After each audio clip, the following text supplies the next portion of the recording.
MPU MPUPS Lingampalli. మా పేరు Venkatesh MP. ఇది మన రాష్ట్ర పండుగ అనే పాఠ్యాంశం ఆధారంగా రూపొందించడం జరిగింది.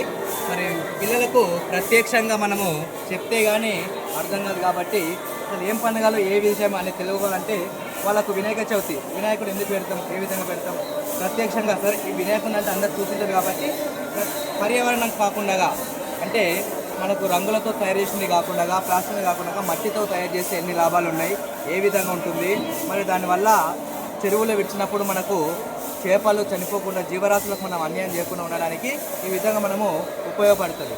అదేవిధంగా మన రాష్ట్ర పండుగ అయినటువంటి బోనం, ఈ బోనాల యొక్క గొప్పదనం ఏంటంటే మరి అమ్మవారి యొక్క నైవేద్యాన్ని అమ్మవారికి పెట్టడం జరుగుతుంది. మరి బతుకమ్మ ఆడపిల్లల యొక్క పండుగగా మన రాష్ట్ర పండుగగా పేరు పొందింది.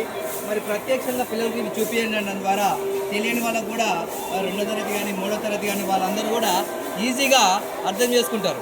వాళ్ళ చేతిలో పట్టుకుంటే ఇది బతుకమ్మ, ఇది బోనం అనే విధంగా అర్థం కావడానికి ఆ విధంగా చెప్పడం జరిగింది.